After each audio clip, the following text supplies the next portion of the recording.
Bismillah. Assalamualaikum warahmatullahi wabarakatuh.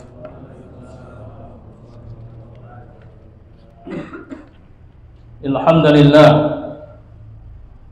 nahmaduhu wa nasta'inuhu wa nastaghfiruh wa na'udzu billahi minasy syururi anfusina wa sayyiati a'malina.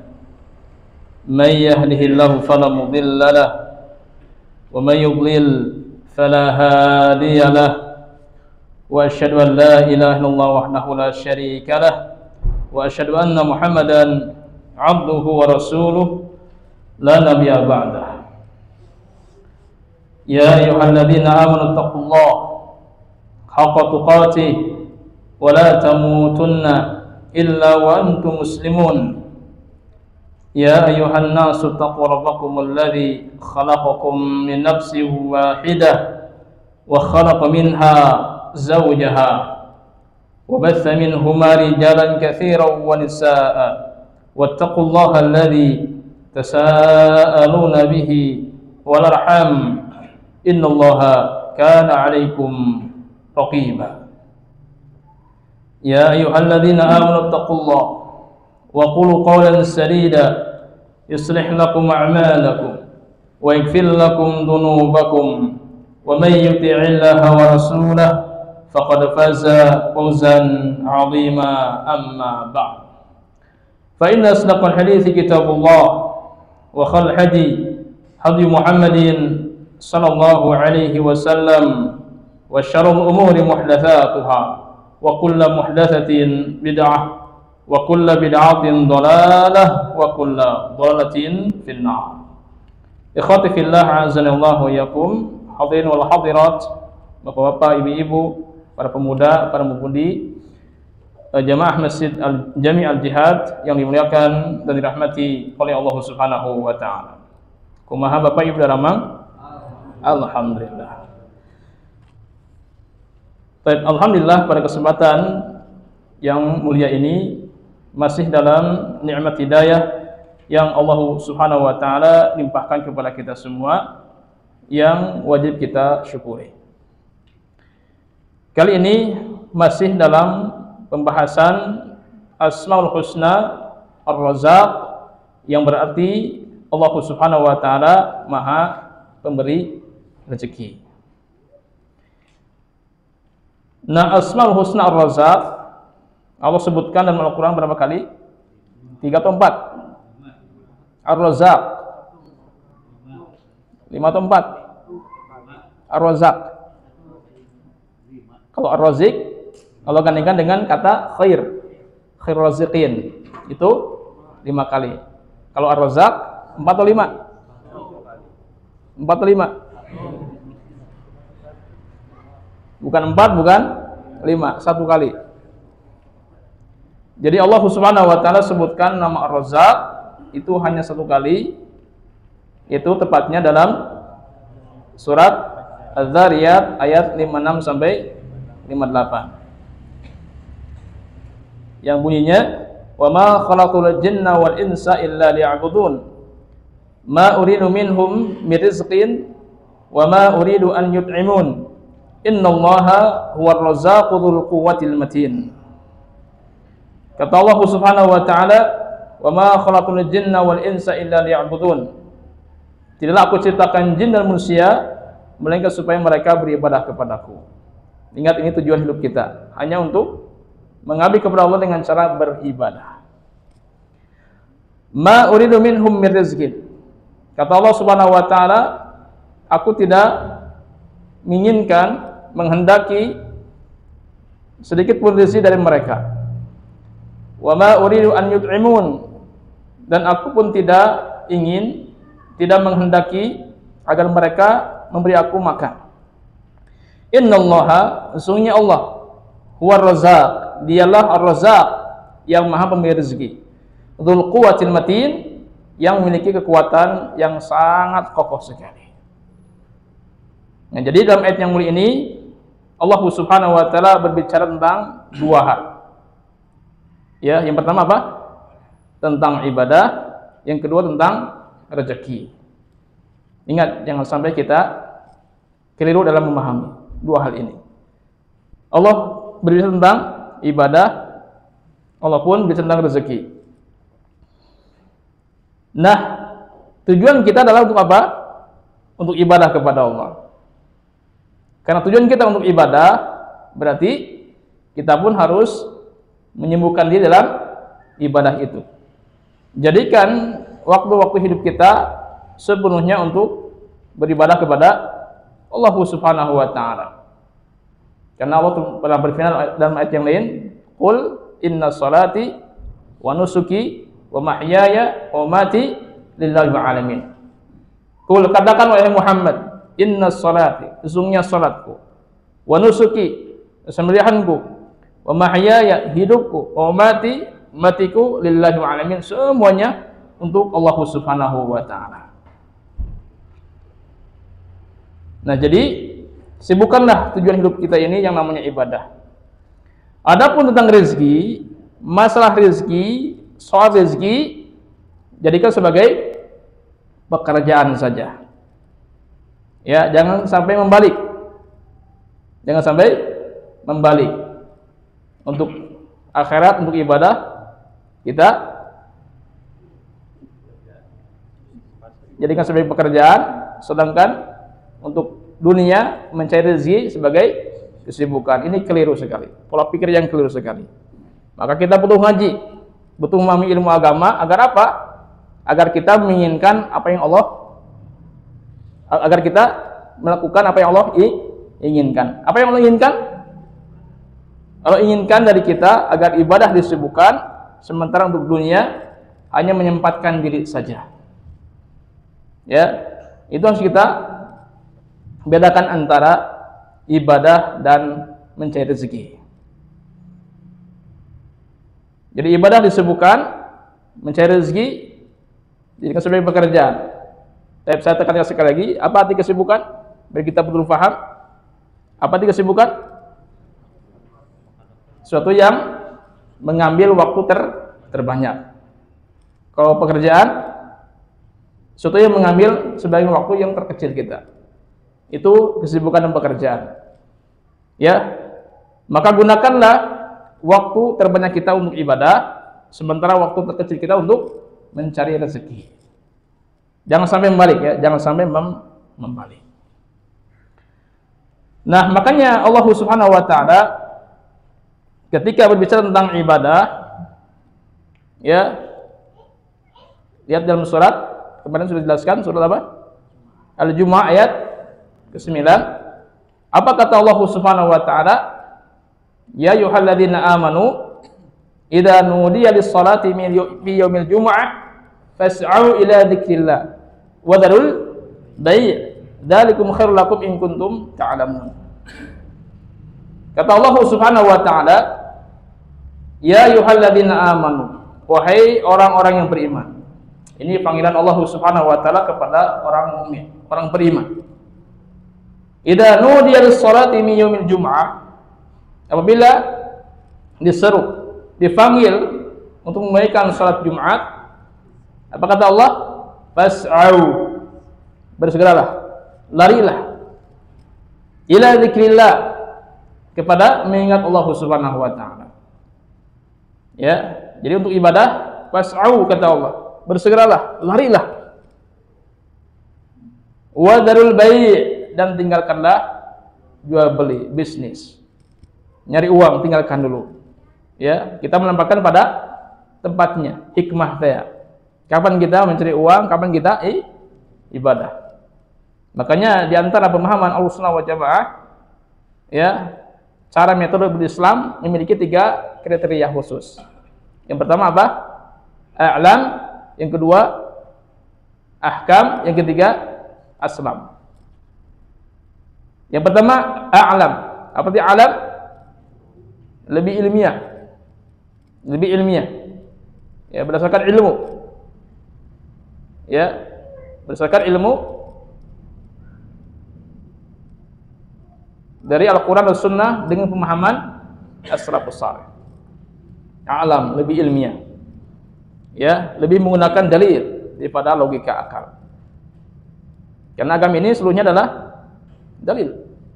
Baik, yang kedua apa? Ahkam, lebih bijak, lebih menempatkan pada tempatnya. Yang ketiga, aslam, lebih selamat dari berbagai macam penyimpangan. Itu 3 kriteria khusus ya tentang manhaj Ahlussunnah wal Jamaah. A'lam, ahkam dan aslam.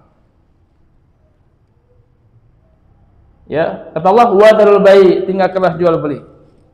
Dzalikum khairul lakum in kuntum ta'lamun. Yang demikian itu lebih baik dari kalian, ya kalian betul-betul orang yang mengetahui, orang yang berilmu. Nah, jadi dalam ayat ini Allah Subhanahu mengatakan ya, ibadah fas'au. Untuk ibadah bersegeralah, larilah. Ya. Artinya sibukkan untuk beribadah kepada Allah Subhanahu wa taala. Nah, adapun tentang rezeki, soal rezeki, masalah rezeki, jangan lari. Jangan fas'au. Tapi apa? Famshu, berjalanlah. Santai sajalah. Ya, kalem. Karena rezeki telah ditetapkan oleh Allah Subhanahu wa taala. Di atas surat Al-Mulk ayat 15. Apa bunyinya?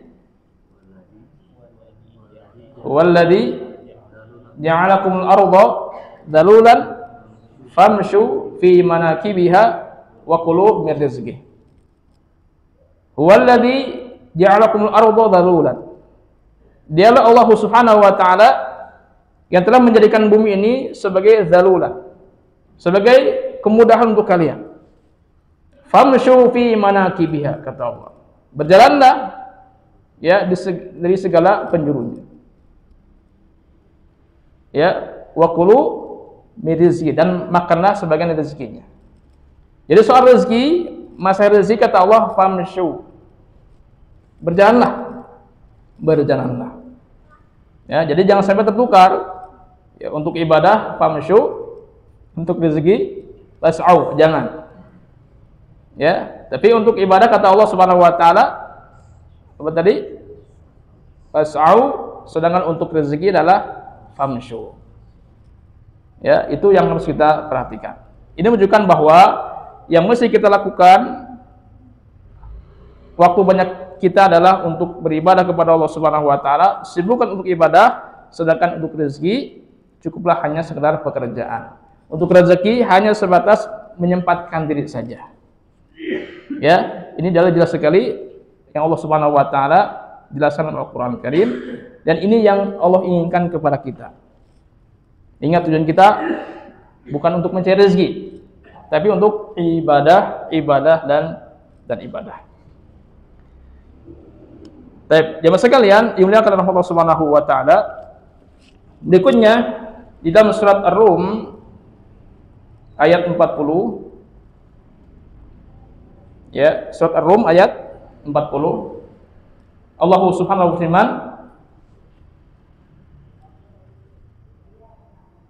Allahu alladzi khalaqakum thumma razaqakum thumma yumitukum thumma yuhyikum. Allahul ladzi khalaqakum. Allah yang telah menciptakan kalian. Thumma razaqakum. Kemudian Allah pun yang telah memberikan rezeki kepada kalian. Thumma yumitukum. Kemudian Allah lah yang akan mematikan kalian. Thumma yuhyikum. Kemudian Allah pula yang akan menghidupkan kalian setelah kematian.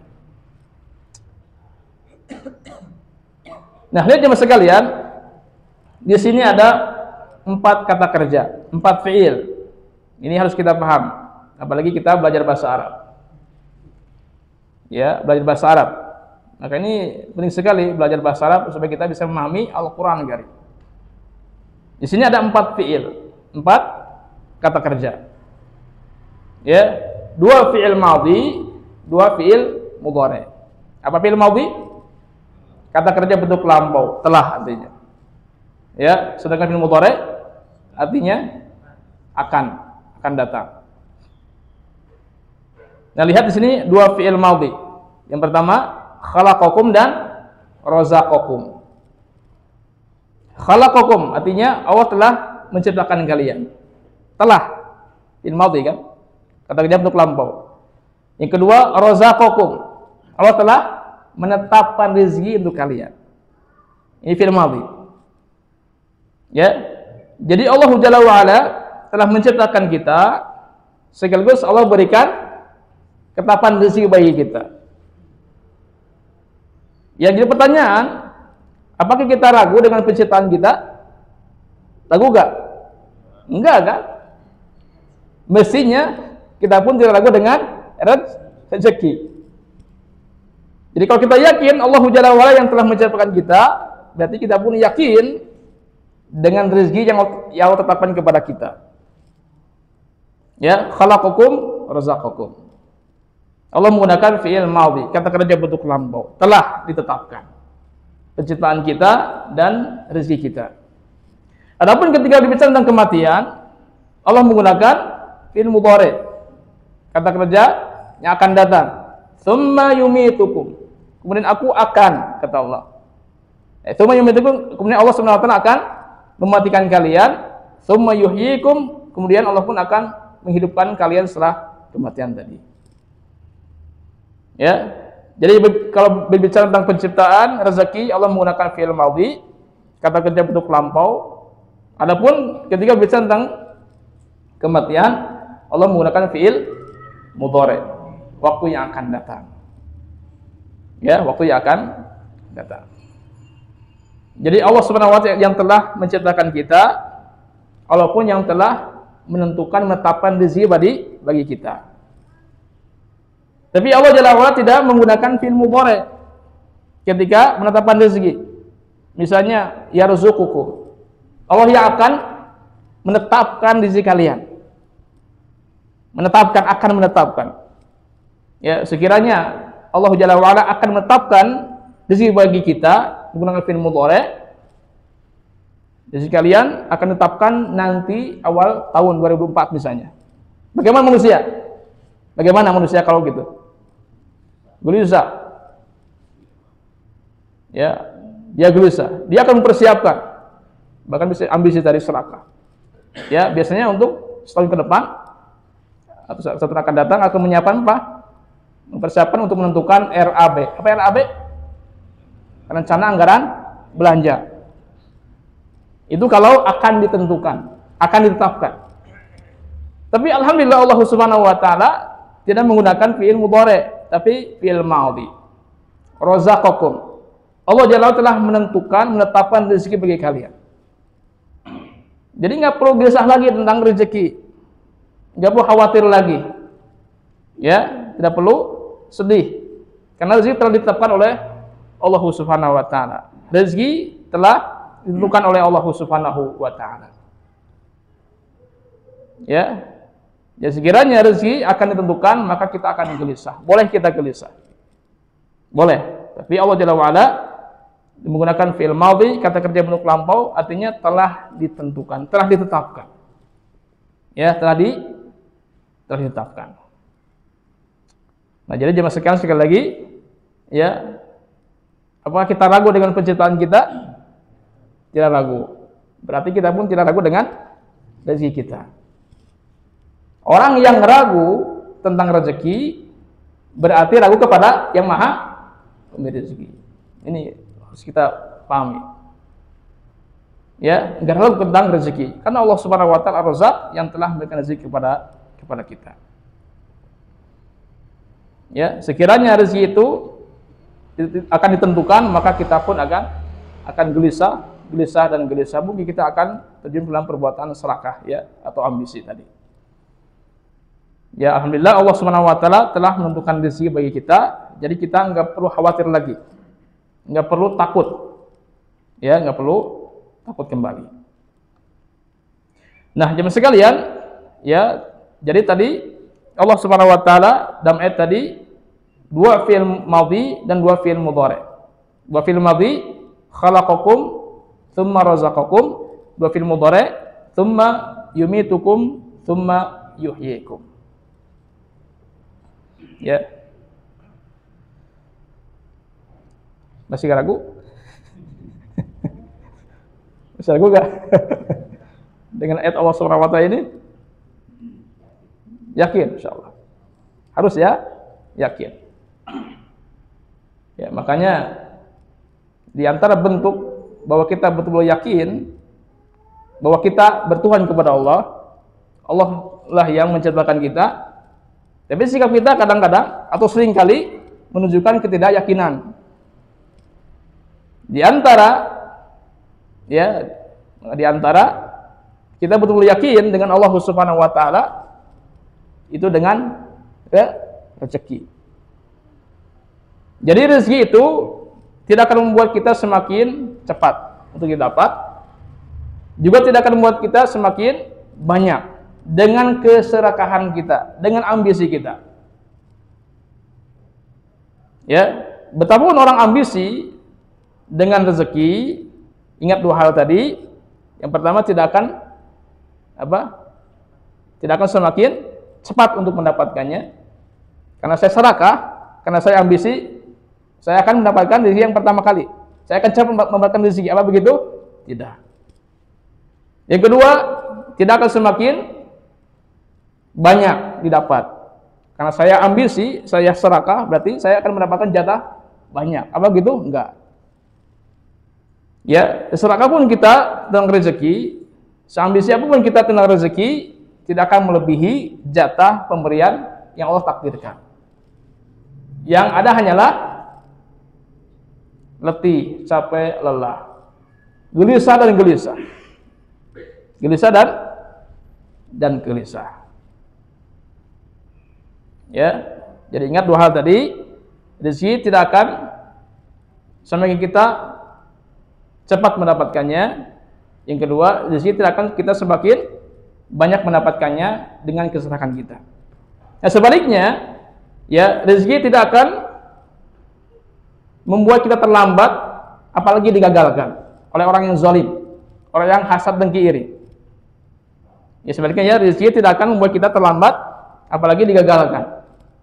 Misalnya kita dapat rezeki banyak, lalu ada tetangga kita yang hasad dengki iri kepada kita karena kita dapat rezeki. Apakah tetangga kita ini mampu menggagalkan rezeki kita? Enggak. Kita diangkat sebagai pejabat, ya, berkuasa.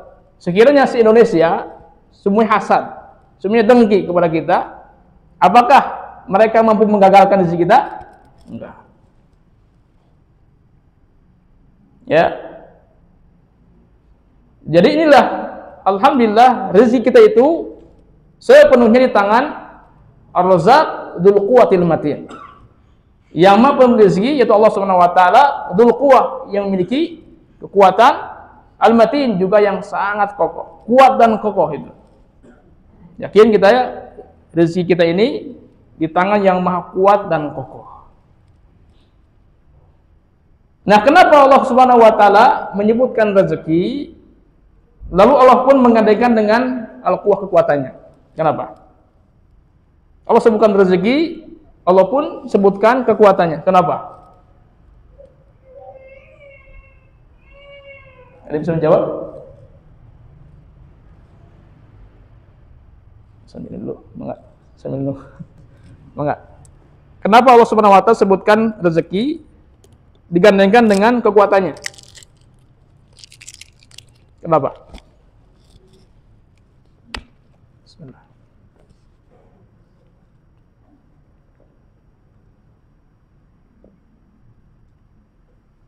Ibu-ibu silakan di belakang, ada bisa menjawab. Nanti dikasih kitab ini. Jadi kita bahas.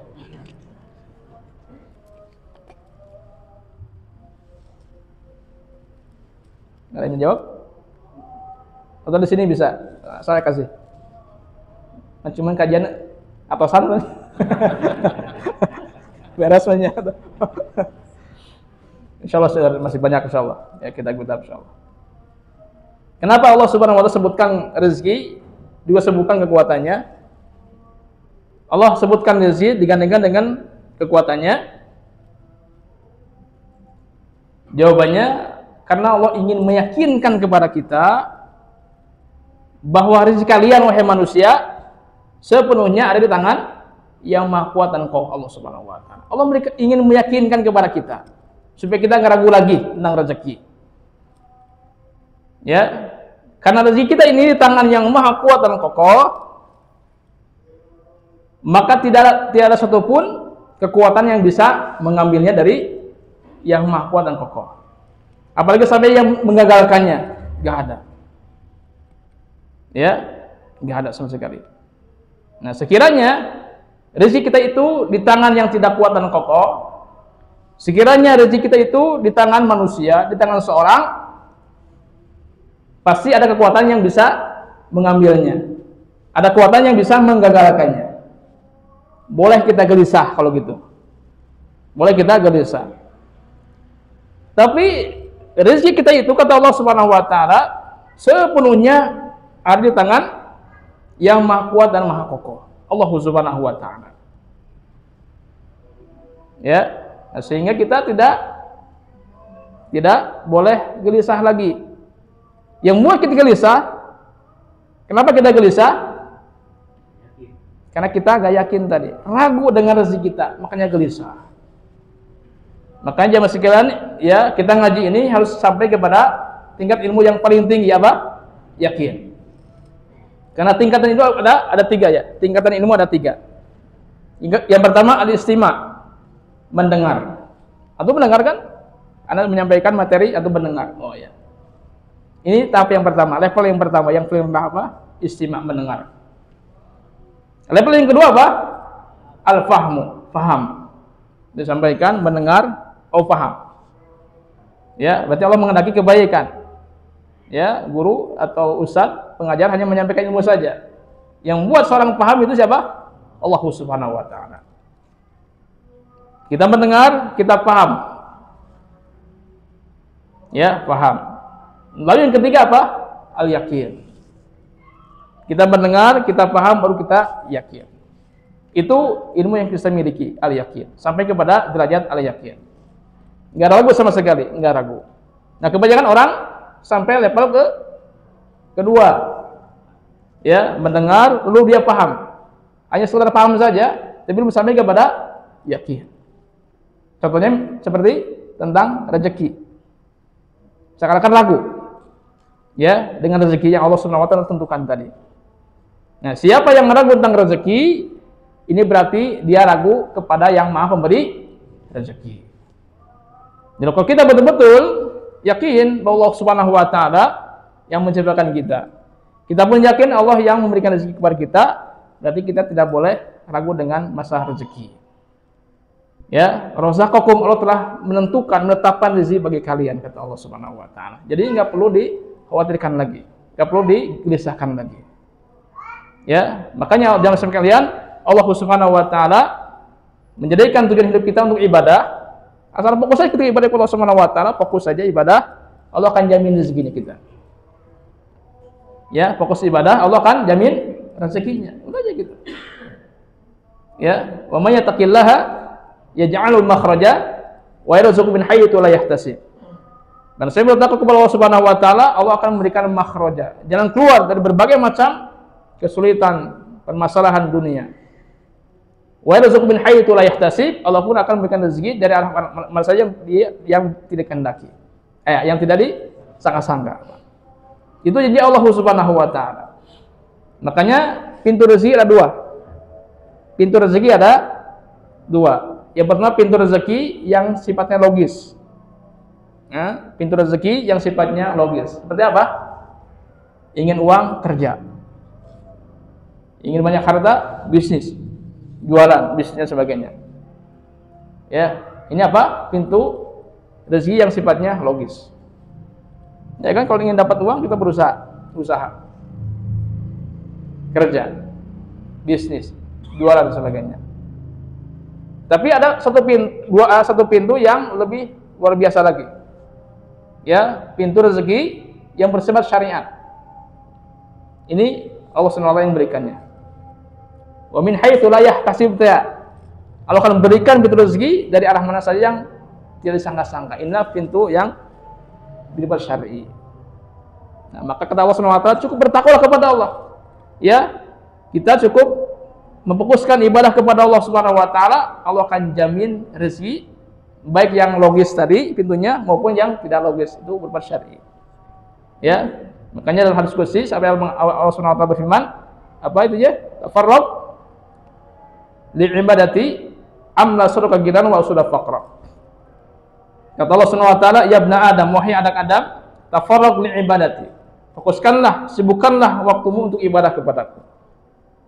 Ya. Maka ada dua jaminan. Yang pertama, amla suraka ginan. Aku akan penuhi hatimu dengan penuh kecukupan. Hati yang penuh kecukupan. Ya. Itu dari fokus ibadah kita kepada Allah Subhanahu wa taala. Kalau kita banyak rezeki, banyak uang, tapi tidak cukup wae, berarti kita ini tidak fokus dalam beribadah. Condong kepada kehidupan dunia. Ambisi dengan rezeki. Maka Allah Jalla wa'ala hukum dengan hati yang penuh dengan kekurangan. Kurang itu hukuman dari Allah Subhanahu wa taala. Ini yang pertama ya. Wa sudah amla suraka ginan.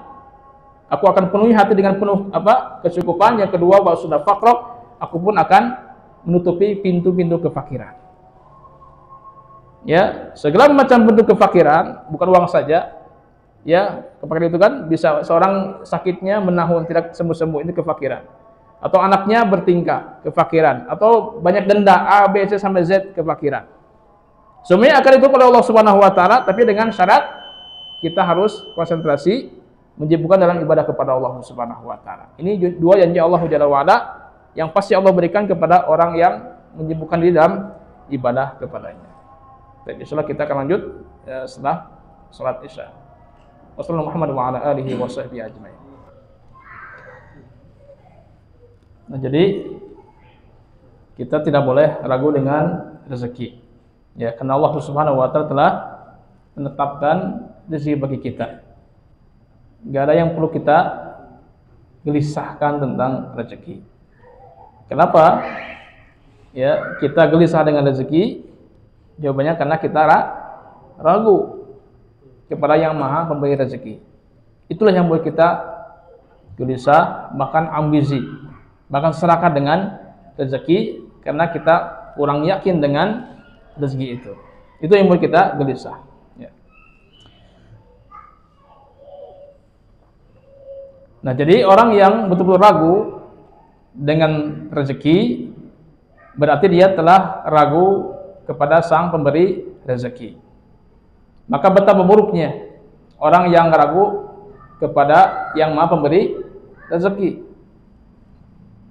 Ya, Allah Subhanahu wa taala yang membagikan rezeki itu kepada kita. Allah tidak akan salah memberikan rezeki, enggak mungkin salah.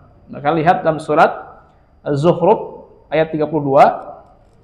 Ya, Az-Zukhruf ayat 32, kata Allah Subhanahu wa taala, "Nahnu qasamna ba'dhum ma'isyatahum fil hayatid dunya wa rafa'na ba'dhum fawqa ba'din darajat liyattakhidha ba'dhum ba'dan sukhriyah."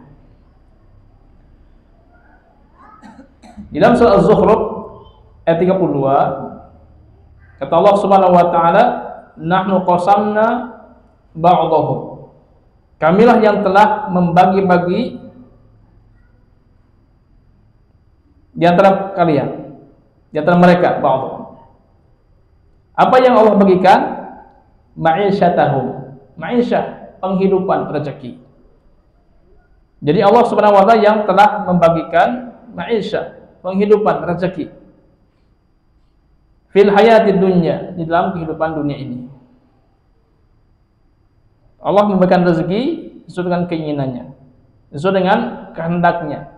Setelah kita pelajari sebelumnya bahwa setiap kehendak Allah penuh dengan kebaikan, penuh dengan kesempurnaan, penuh dengan hikmah, penuh dengan kebijakan.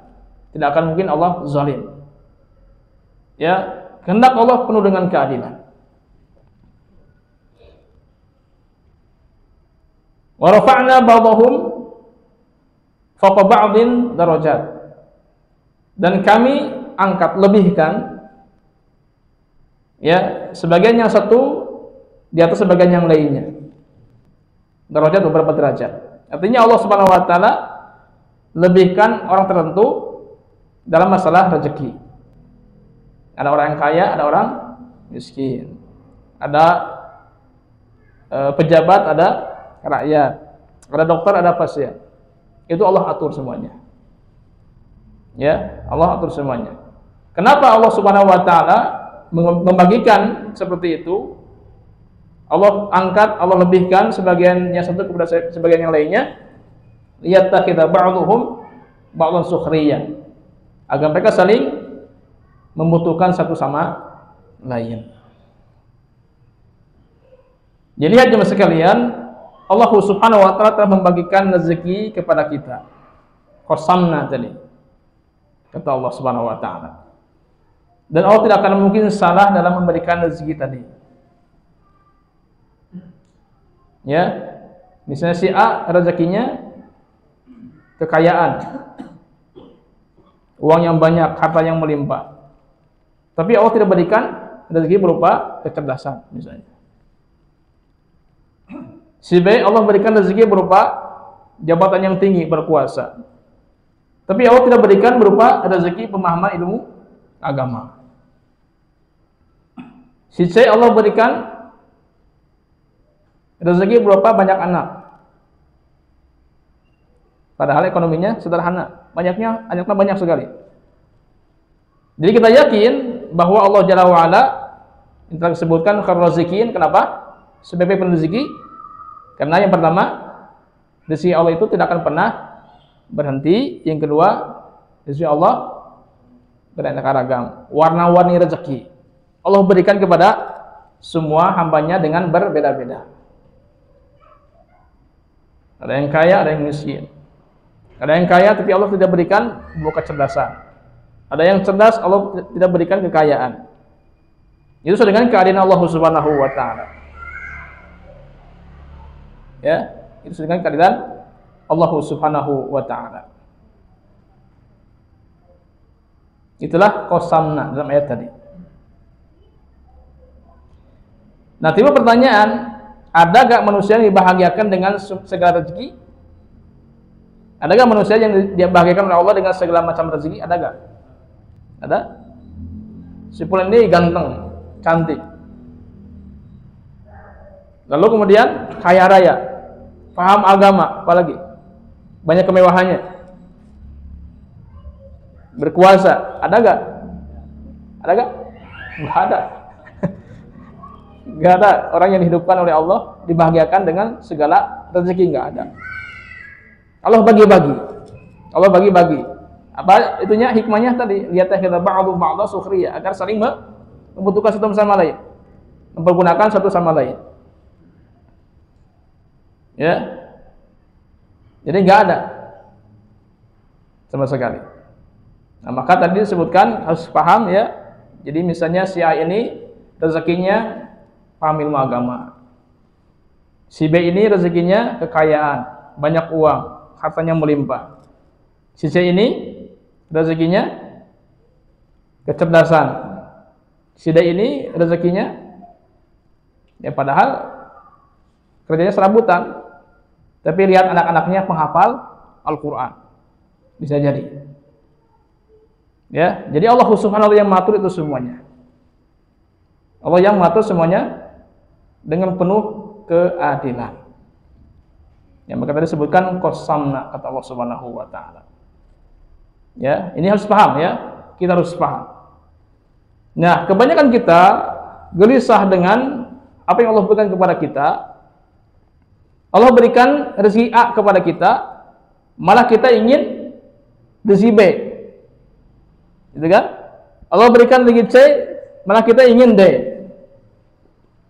Allah Jalla wa Ala berikan kita rezeki, malah kita ingin rezeki apa yang dimiliki oleh orang lain. Itu yang buat kita gelisah. Ya, jemaah sekalian, setiap rezeki yang kita miliki, lalu kita ingin memiliki apa yang dimiliki oleh orang lain, ya Allah berikan A, kita ingin yang B yang dimiliki oleh orang lain. Ada tiga hal. Yang pertama apa? Kita akan gelisah, tidak akan bahagia. Ya, yang kedua, kita tidak akan ternikmati rezeki yang kita miliki, nggak bisa menikmati. Karena melihat rezeki orang lain. Yang ketiga apa? Tidak mensyukuri nikmat. Itu bahayanya. Itu yang buat kita gelisah, nggak paham tentang konsep memahami rezeki. Ya, tentang konsep memahami rezeki. Nah, maka Allah Subhanahu wa taala amat sangat mencintai sekali kepada orang-orang yang mencukupkan diri dengan rezeki. Ya, merasa cukup. Apa artinya qanaah tadi? Allah suka kepada orang-orang yang demikian.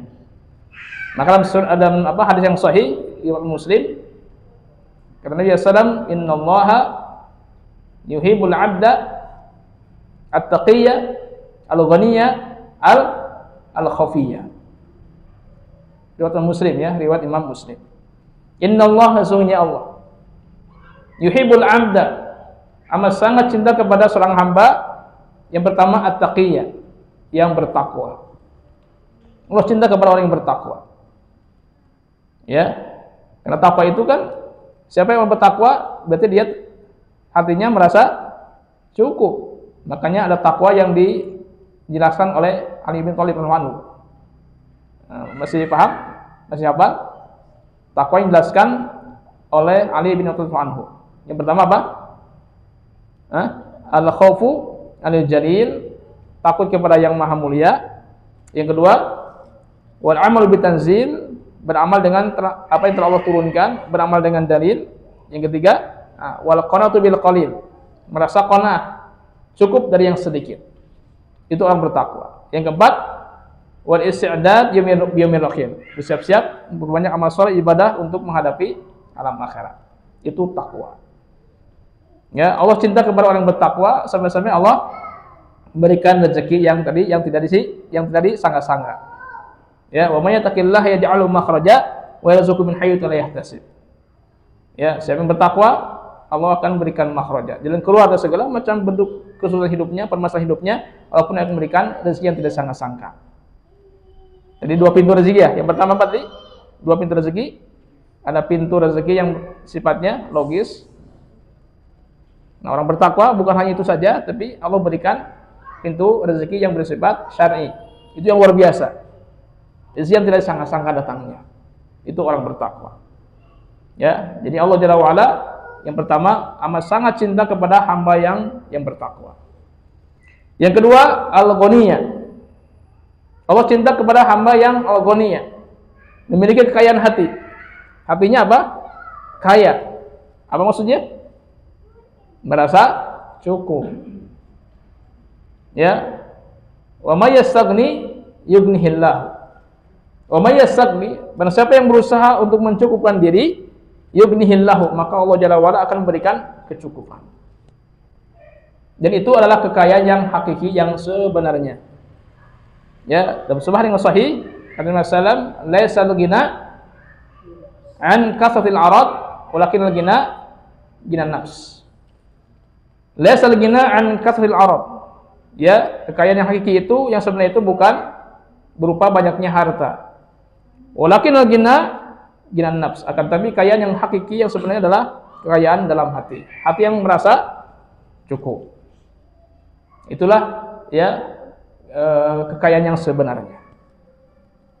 Ya, dalam sebuah hadis yang sahih riwayat Muslim, qad aflaha man aslama wa ruziqa kafafan wa qanahu Allahu bima atahu. Nabi sallallahu alaihi wasallam, qad aflaha man aslama, sungguh beruntunglah orang yang masuk Islam. Sungguh beruntung. Ya, sampai-sampai ayat Allah sebutkan, ya ayyuhalladzina amanu taqullaha haqqa tuqatih wa la tamutunna illa wa antum muslimun. Jangan kalian mati kecuali mati dalam keadaan Islam.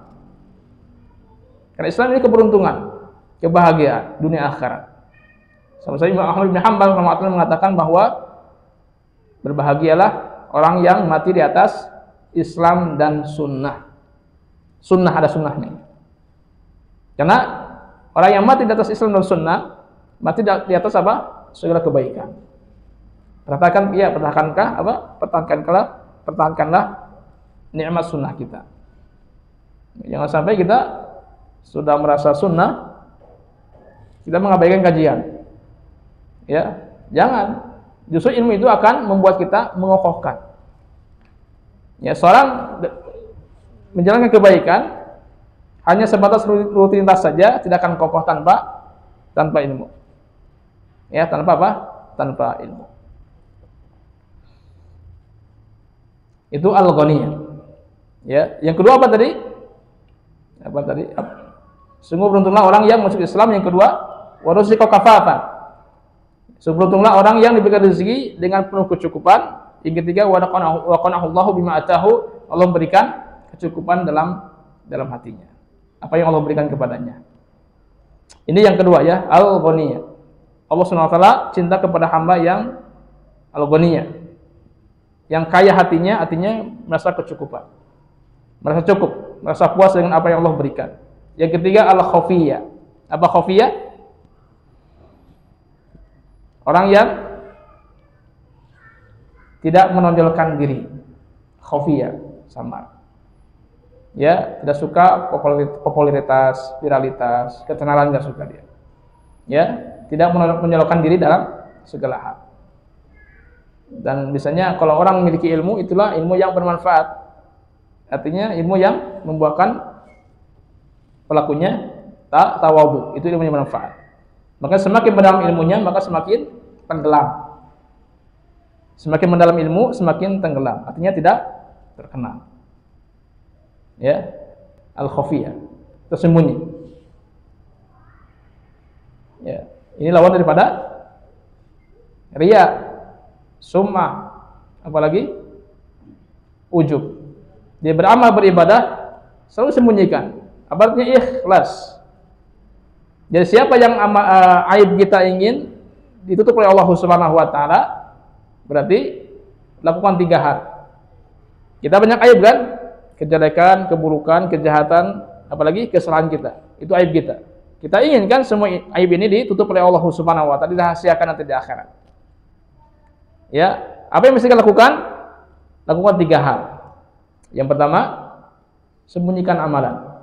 Jangan riya, jangan summa, apalagi ujub. Sembunyikanlah, rahasiakan amalan itu. Ya, rahasiakan. Dan kapan kita sangat banyak sekali yang merahasiakan amalan? Momen yang pas kapan? Salat malam di rumah. Berbanyak zikir kepada Allah, baca Al-Qur'an, salat malam terutama.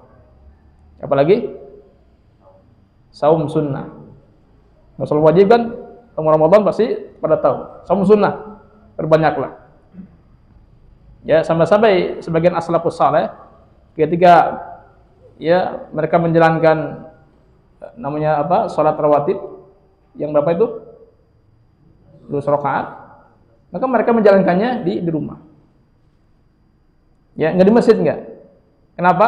Pertama, paling utama kan di rumah, salat sunnah itu bagi laki-laki. Yang kedua, untuk menyembunyikan amalan. Disembunyikan. Sehingga orang menyangka, wah tara salat lima kan, kayak gitu kan. Ini dangkalnya ilmu kita, suudzon. Ya, jadi untuk merasakan amalan itu afdolnya salat sunnah di mana? Di rumah saja.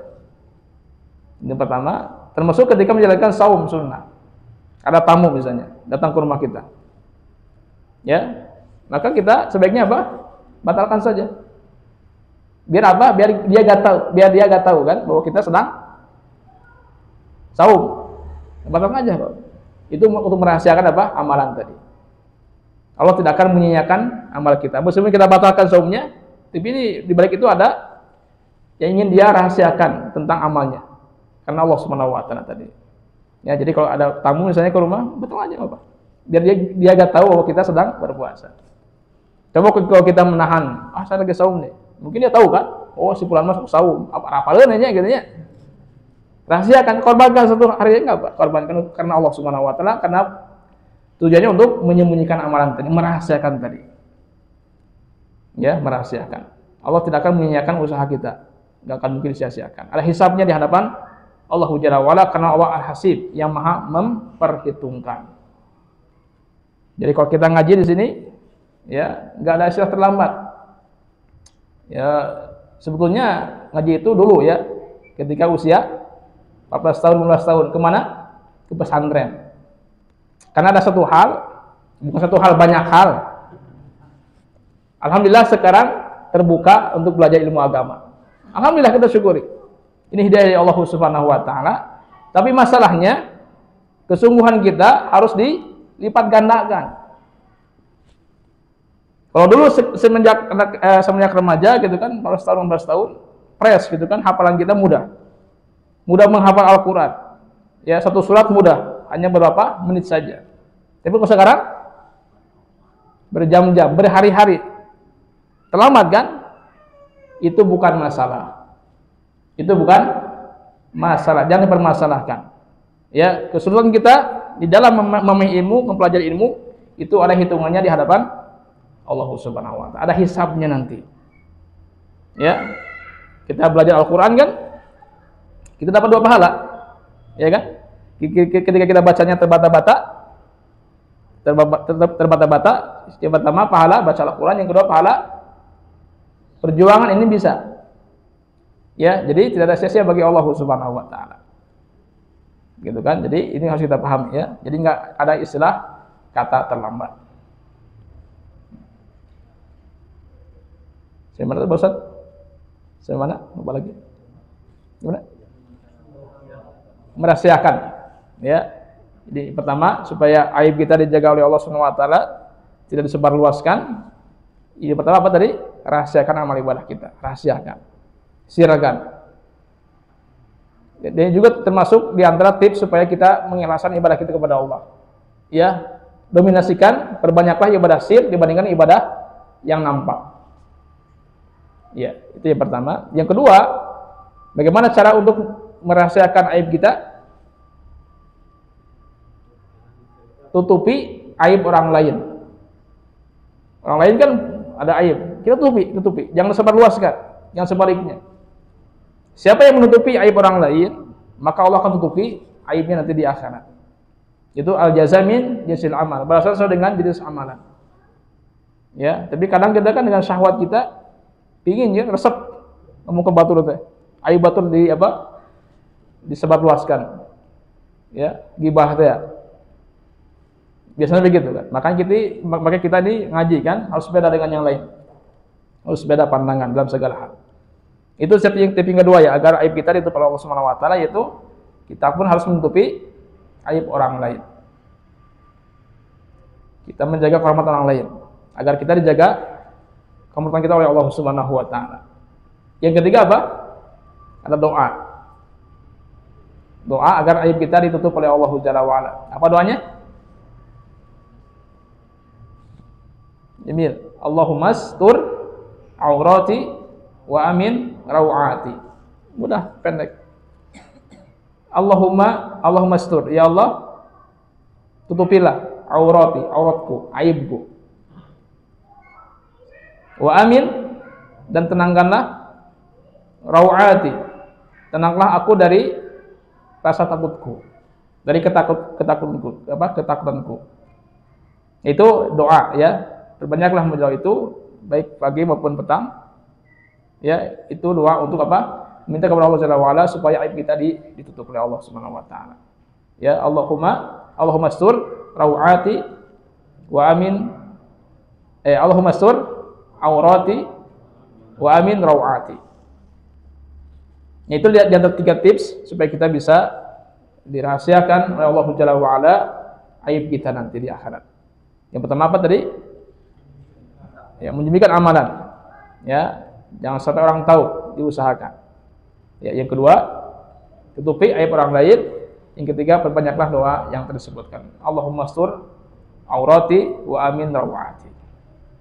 Ini 3 kelompok manusia yang dicintai Allah Subhanahu wa taala dalam hadis tadi. Yang pertama, Allah cinta kepada hamba yang bertakwa. Allah pun cinta kepada seorang hamba yang kaya hatinya, hati yang penuh dengan kecukupan, qanaah ya.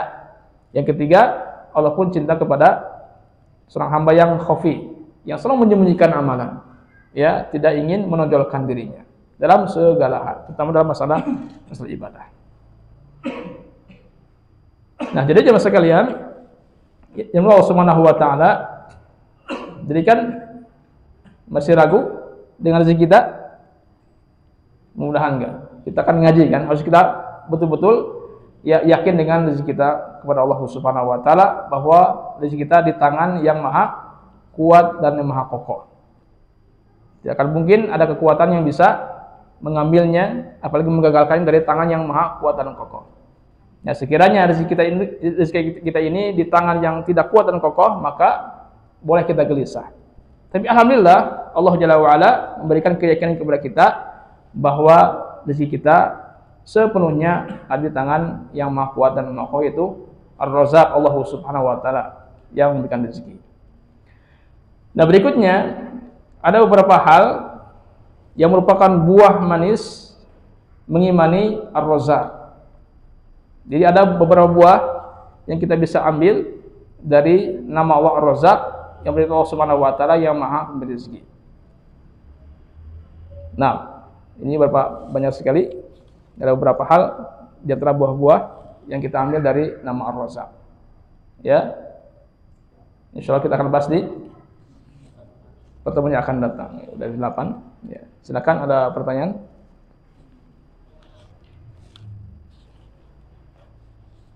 Bangga. Ibu ada di belakang.